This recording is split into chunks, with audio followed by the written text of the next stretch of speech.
So another topic para sa HPSC yung tinatawag natin Filipino psychology. So this is by Virgilio Enriquez. So ito yung tinatawag din nating psikolohiyang Pilipino.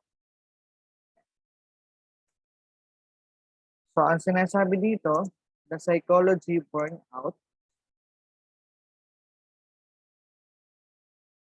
the psychology born out of the experience,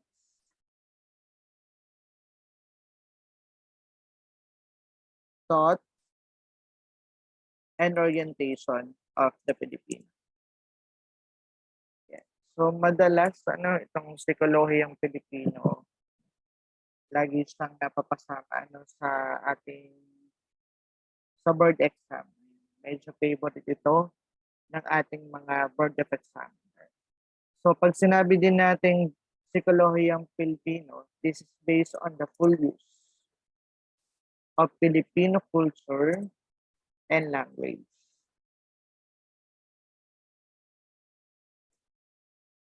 So the approach is one of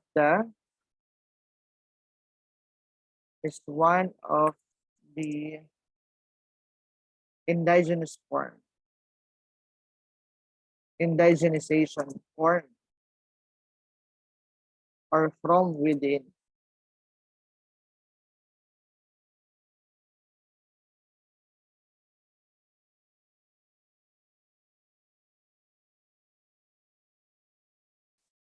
Whereby the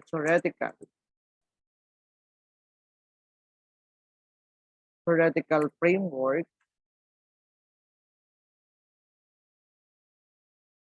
and methodology emerge from the experiences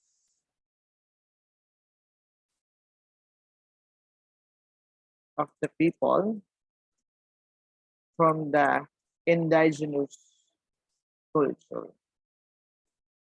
So pag sinabi nating Filipino psychology or the psikolohiyang Pilipino, so dito papasok yung mga kasama din dito yung mga kulturang ating mga kinagisnan, from the word indigenous, ito yung mga nung una pa lamang ay ginagamit na natin ng mga kultura. Okay? At pwede ring maikonekta natin kung bakit nagkakaroon tayo ng ganitong personality o personalidad o paano nabubuo yung personality natin as individual or as a person. Okay? Another, this is also based on assessing historical and socio-cultural realities. This is also more on understanding the local language.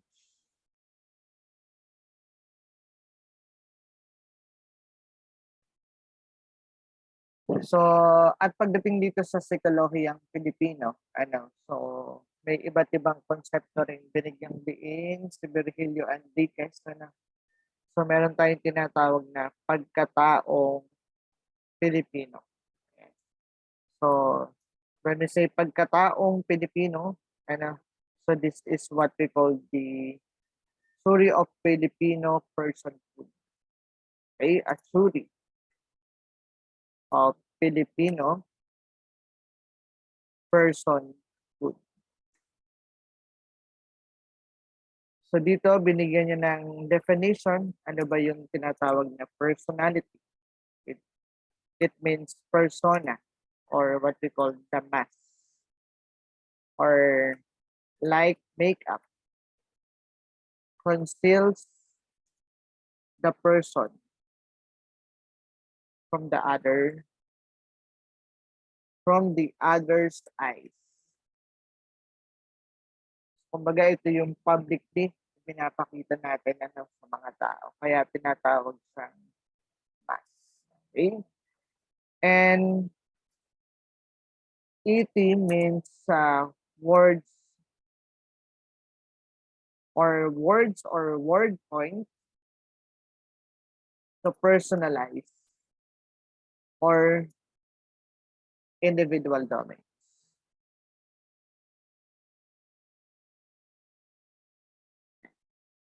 So under this pagkataong Pilipino, so bigyan natin ng ilang mga definition. Ano? So when we say personhood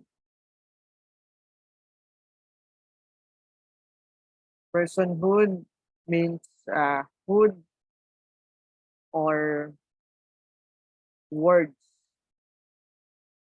point to the state. This could be quality or condition of the person or a thing. Okay? Then, ano naman yung tinatawag natin? Pagkatao. This is a shared humanity of a people. And lastly, we have the personality.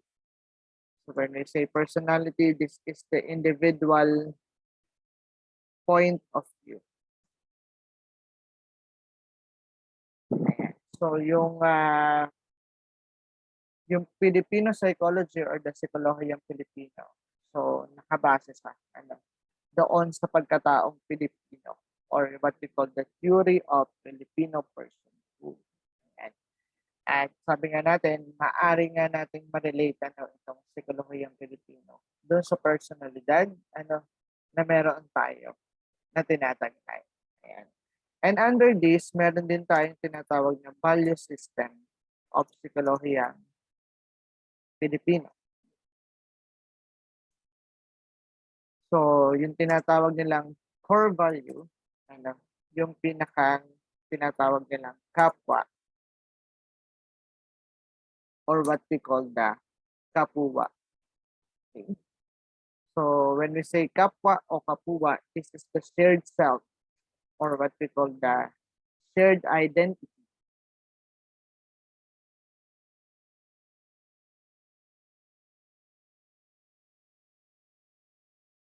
Or the unity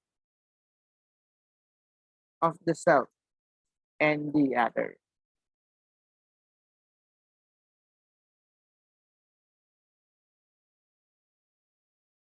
So that's our core value, the kapwa o the kapuwa. Okay? So under the pivotal interpersonal value, meron naman tayong tinatawag na pakikipagkapwa tao. So when we say pakikipagkapwa tao, you are treating the other person as kapwa or fellow human being. And another pivotal interpersonal value, yung tinatawag natin, pakiramdam. So this is more on our shared inner perception. Feeling for or with the other. Or more on sensing subtle cues. So that's under the pivotal interpersonal value. Another thing, yung tinatawag nating linking social personal value. So under this, papasok naman yung tinatawag nating kagandahang loob. Okay? This is our shared ability or what we call the shared humanity. So this is more on genuine acts of kindness. Okay.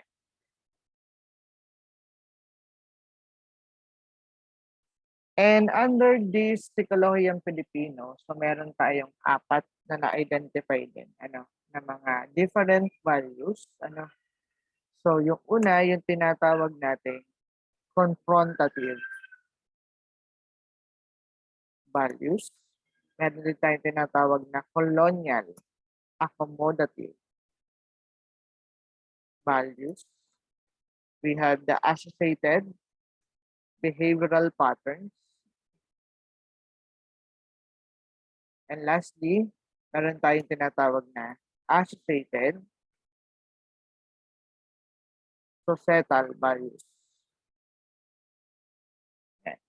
So under confrontative values, so papasok dito yung tinatawag nating bahala na. Meron din tayong lakas ng loob. Lakas ng loob at yung tinatawag nating pakikibaka. So, usually, pag sinabi nating bahala na, this is from the word bathala na. So, parang pinagkakatiwala natin, kay God, yung lahat, So, bahala na, kung anong mangyari, bahala na si God. Ayan. So, kaya minsan, ito ay misinterpreted as passivity or the act of fatalism. Kumbaga, lagi na lang nating pinagbawalang bahala. Sige, bahala na. Bahala na si God. Ayan. So, kumbaga, nakikita dito yung kawalan ng planning, or nandyan yung pagiging from the word whatever, kung ano man mangyari. Ayan. Pero, nakikita rin naman natin, dito yung pagiging positibo. Kasi makikita din natin yung tinatawag natin determination. So, parang nandun tayo sa estado na bahala na pero patuloy mo pa rin naman gagawin. So, saan makikita natin yung determination ng isang tao. Bagamat merong tayong negative na nakikita, kasi nga, this is also misinterpreted as a form of passivity or fatalism. Then we have the lakas ng loob. So this is more on resentment or the guts. Okay? So, papasok dito yung pagiging bravery, courage, fearlessness,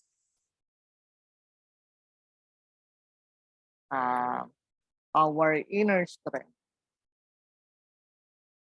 and more on transcending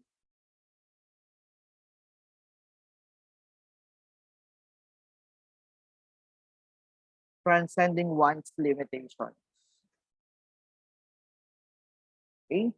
And then we have the pakikibaka. So under pakikibaka, this is more on resistance.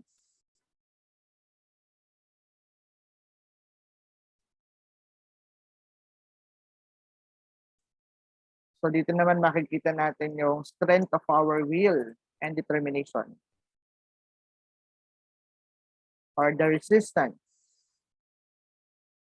in the face of injustice and exploitation. So that's for confrontative values, the bahala na, lakas ng loob, and pakikibaka. So proceed tayo dito sa colonial accommodative values. So dito naman, papasok yung tinatawag natin hiya. Nandyan din yung utang na loob and the pakikisama. So under hiya, so from the word hiya, so dito papasok yung propriety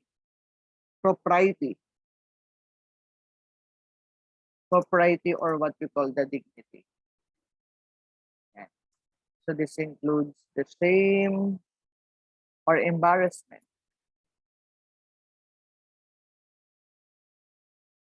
the shyness, the loss of face,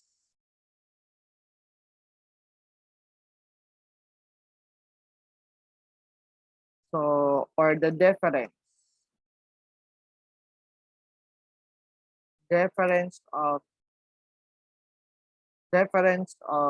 towards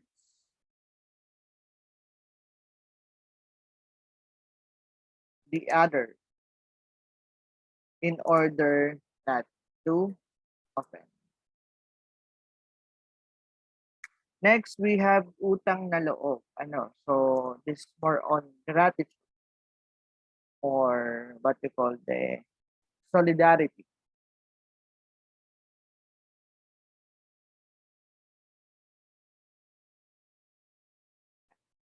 So, this is what we call the depth of gratitude or what we call the reciprocal feeling of obligation. Kumbaga, pag may ginawa kang isang magandang bagay sa kapwa mo, so nandoon yung pagkakaroon ng obligasyon mo na nabigyan mo din siya ng magandang tugon doon sa kanyang ginawa. So that's the reciprocal feeling of obligation. And then the expression of gratitude, but not obligatory.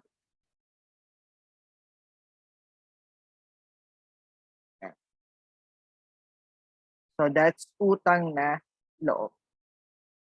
And next, under colonial pa rin, yung ating tinatawag na pakikisama. It's more on companionship or what we call destiny. So this is more on conforming or conformity or going along with the group.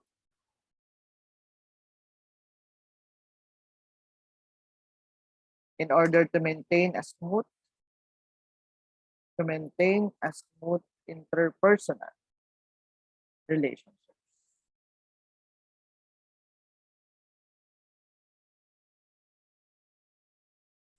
Okay. And number 3, we have the associated behavioral patterns. So under this, meron tayong tinatawag na biro, lambing, and the tampo. Okay. So when we say biro, from the word biro, it's more on joke. Okay. So this is the tendency to tease or tendency of teasing and joking,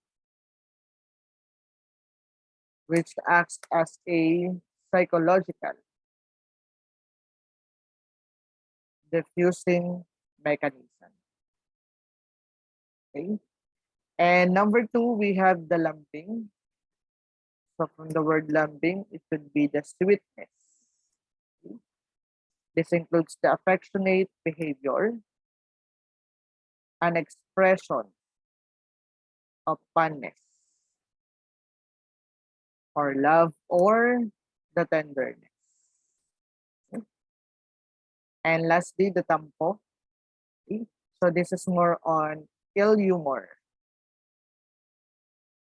expressed in sullen, withdrawn behavior. Ayan. So pag nagtatampo tayo, so nandun yung pag-withdraw natin. Withdraw from other person or could be by sulking or resentment. So this is more on affective disappointment.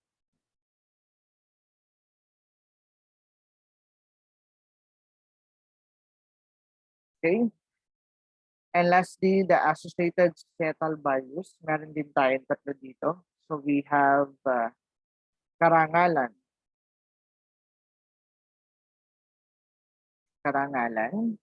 katarungan, and kalayaan. So when we say karangalan, this is more on our dignity and more on social acceptance. Papasok dyan yung ating honor, dignity, and a good name rooted in self-respect and self-worth. Okay? Then we have the katarungan or what we call that justice. Okay? So, ang hinahangad naman natin dito ay magkaroon ng social equity. Pagkapatay-pantay. Okay? This includes the justice, the sound reason, and the rightfulness. And we have the kalayaan, or what we call the freedom. So dito naman, hinahangad natin yung pagkakaroon ng social mobility. So this includes freedom, emancipation. Ayan. So that's the different values under the Psikolohiyang Pilipino or the Filipino psychology. Okay? And under this Filipino psychology, meron din tayong mga na-identified o may mga na-identify rin na mga indigenous research methods. Okay. So, isa-isahin din natin. Okay. So, under indigenous research methods, so from the word indigenous, so this is not invented or not imported. Okay. So, this means that this indigenous research method is natural. Okay. It's more on using existing patterns of behavior. So, kumbaga ito na yung nakagisnan, nakagawian. So, this is discovered and further developed as a research method. Okay. So, tingnan natin ano ba yung mga guiding principle sa paggamit nitong indigenous research method. Okay. The level of interaction or relationship between the researcher and research significantly determines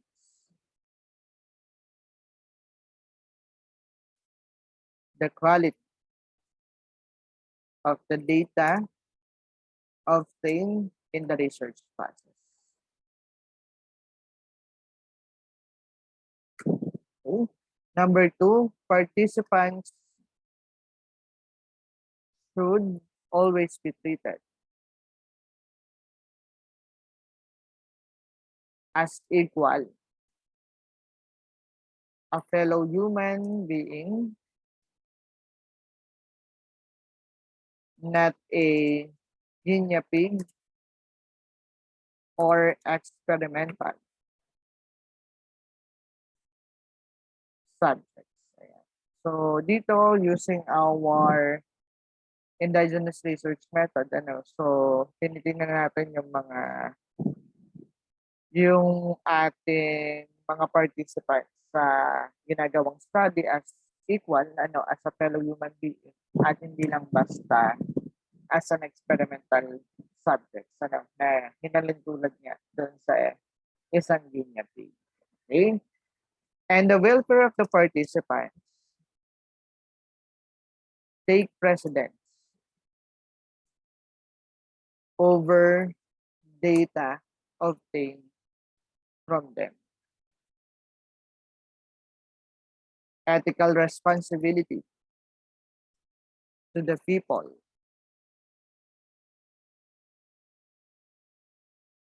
and not to the funding agency. So may mataas din pagpapahalaga dun sa ethical principle pagdating sa pakikitungo doon sa mga participants. So we are more on the welfare of our participants. Number 4, method to be used should be chosen on the basis of appropriateness to the population. This is not a statistical sophistication.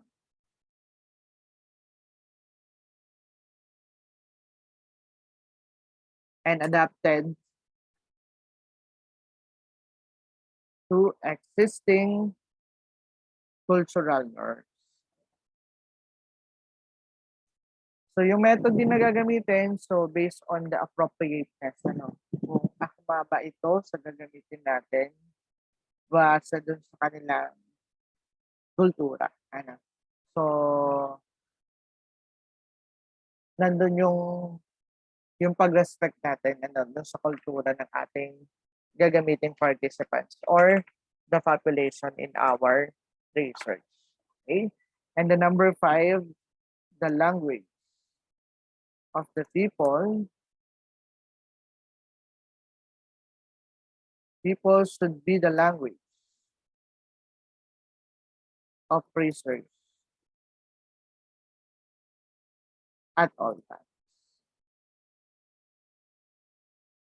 Ayan. So yung language, kailangan nakakma din kung ano yung language sa mga tao, sa lugar na iyong pagkokondakan ng isang study.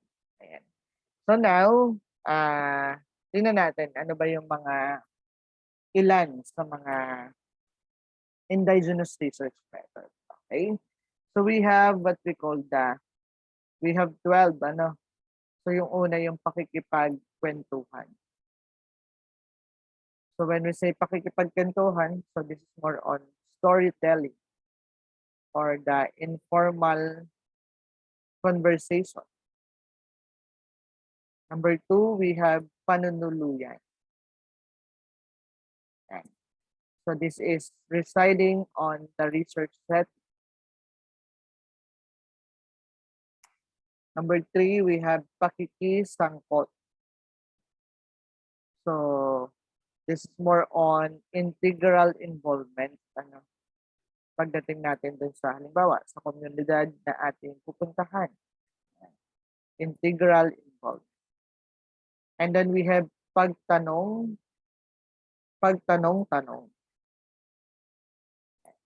So sa pagtanong-tanong, this is more on improvised, informal, or unstructured interview. Okay?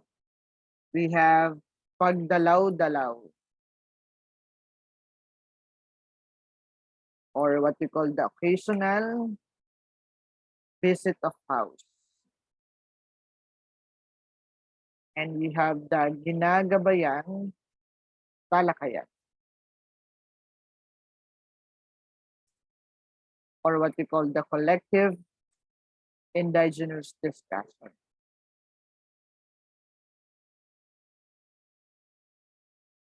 And we have pagkapa-kapa. So this is what we call grouping, or what we call the feeling about blinding or uncertainty in search.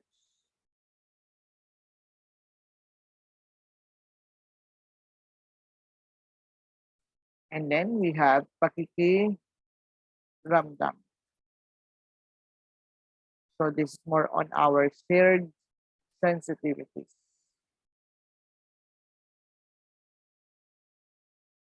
And we have pakikialam. Pakikialam more on concern interference. Next, number 10 is pakikilahok. Pakikilahok means participation. Second to the last one, yung nakikiugaling pagmamasid.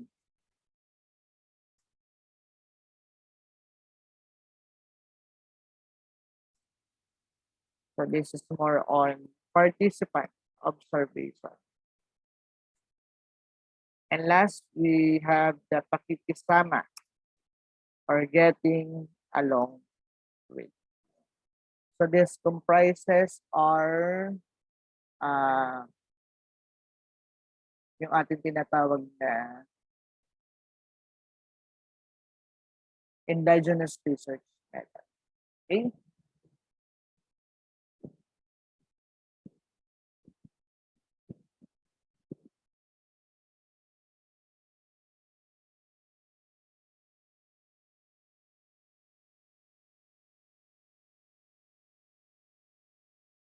So now, for our last topic, ito na yung kukumpleto sa ating HBSE. So yung ating topic about the Filipino family. So noong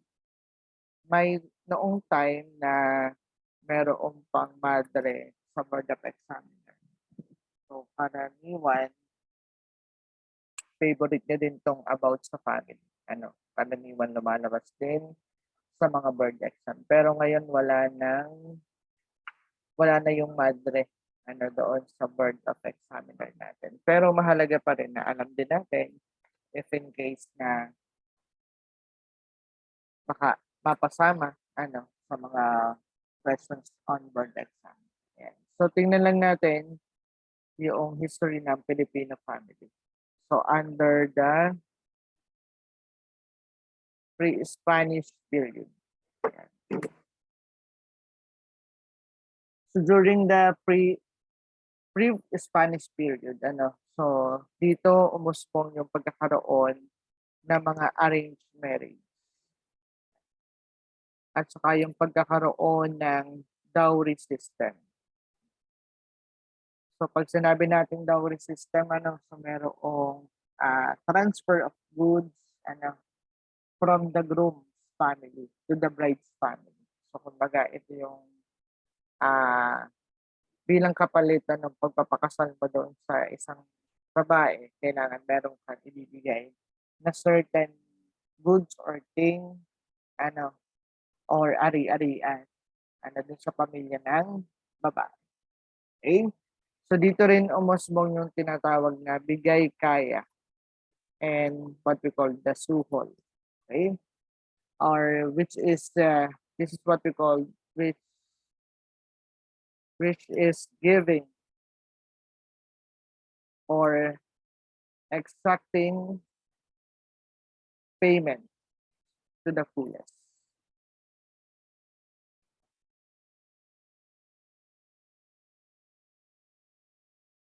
Meron din tinatawag na bigay suso. So, dito naman sinasabi ng the groom's family had to compensate the mother of the prospective bride.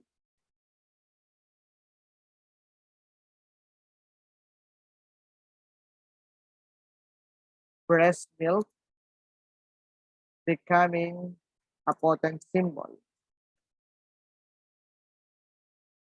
of the difficult task of mother raising a child. So that's bigay suso. So dito rin umuso yung paninilbi. Okay? So sa paninilbi naman, so nandyan yung paninilbihan noong lalaki and then sa pamilyang ng babae na kanyang tatakasalan. Okay? And during the pre-Spanish period, nandyan na rin yung pagkakaroon ng egalitarian relationship. Okay? So patas at pantay na. So tinuturing nila na yung mga kababaihan or yung wife treated as a companion. And they also enjoy the freedom of making decisions pagdating sa pamilya. At dito sa panahon din ng the Spanish period, yung divorce and the concept of remarriage ay nag-exist na. Existed. Okay? So now, after the pre-Spanish period, so we have the Spanish period. So ano naman yung mga nangyari during the Spanish.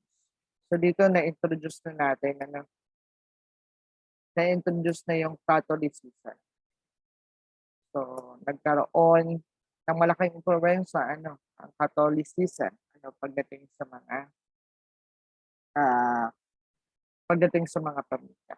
At dito patuloy pa rin nag-exist yung dowry system.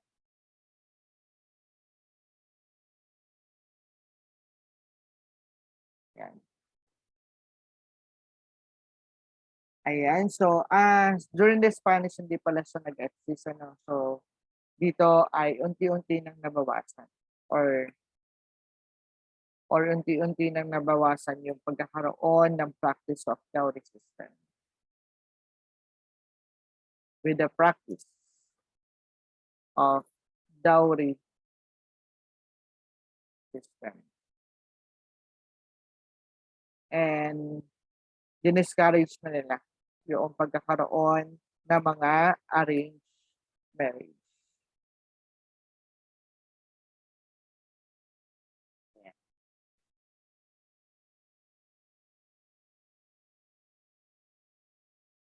And during this time, dito na-introduce yung canonical model of marriage.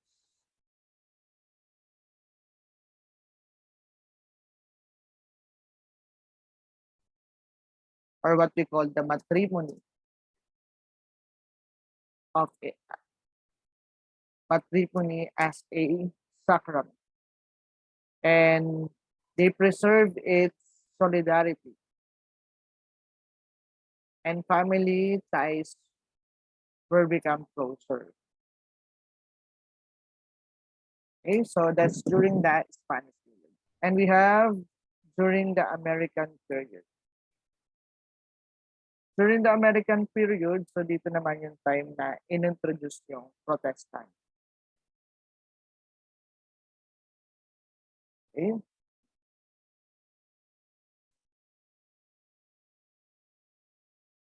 And nagkaroon tayo nung time ng mga Amerikano, yung pagkakaroon ng religious freedom that gave individuals as well as the family free to choose and join whatever religion they wanted. And during the American period, so ito rin yung time na nagkaroon tayo ng mga free education. And the family was exposed to the American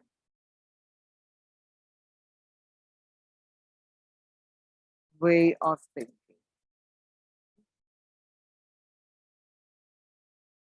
And last, we have the post-American period. So dito nagkaroon na tayo ng mga transition sa panahon ito.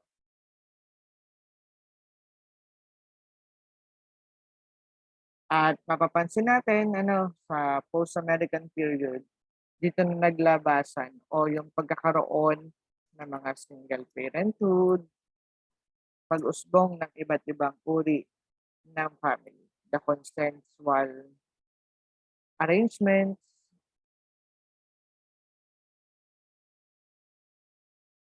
we have yung pagkakaroon ng LGBTQ family, the blended families, and meron din tayong mga couples often to delay having a child. Ayan, yung mga ayaw magkaanak, pero sila ay patuloy na nagsasama. So, nagkaroon ng pag-usbong ng mga makabagong uri ng pamilya. Ayan. So that's the short history about family from the pre-Spanish period to the post-American period. Okay. So ngayon, i-define natin, ano ba pag sinabi natin? Pamilya. So pag sinabi natin pamilya, this is a group of people related by blood, pwede rin daw through marriages, or pwede rin naman through adoption, who live together in one household. So, sinasabi din, this is a small social system that is made up of individuals related to each other. It could be biologically or by reason of strong affections.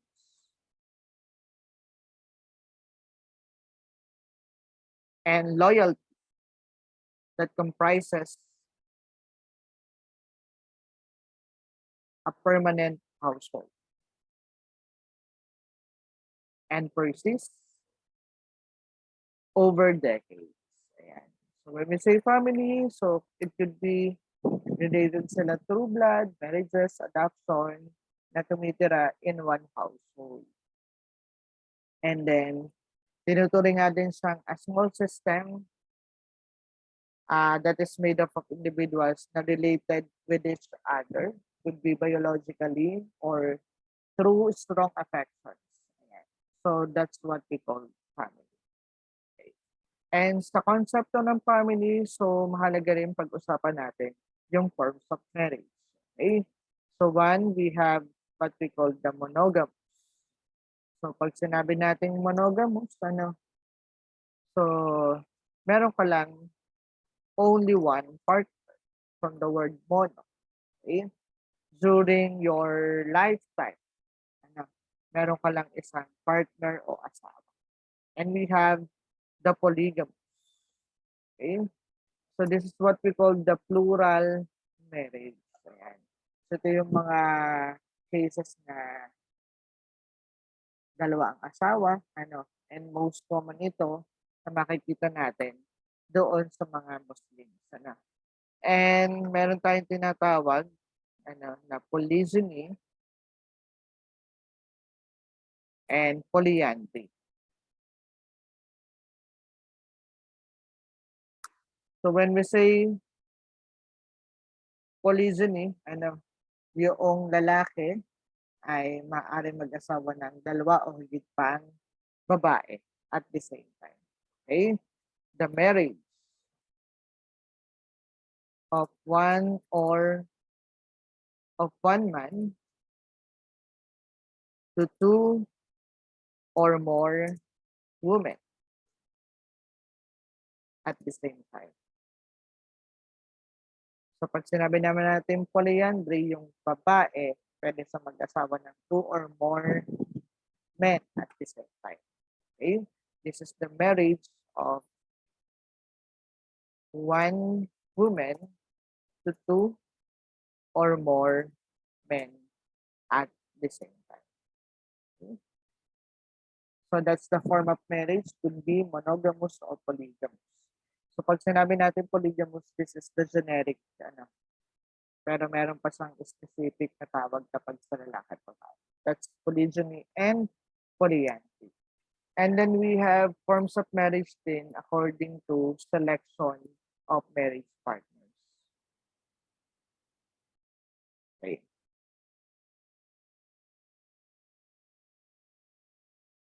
So we have the endogamy.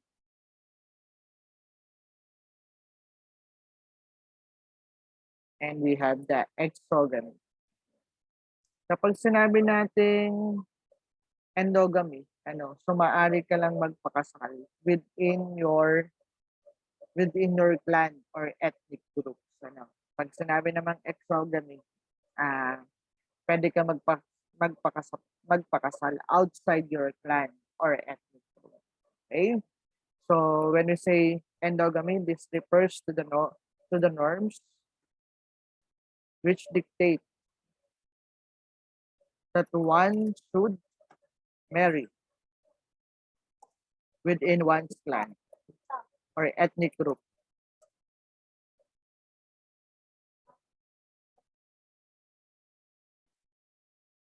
And then we have exogamy. This is the prescribes that one marries outside one's clan or ethnic group. Okay, so that's the endogamy and the exogamy. Okay, endogamy inside one clan or ethnic group. Pag naman exogamy is outside one's clan or ethnic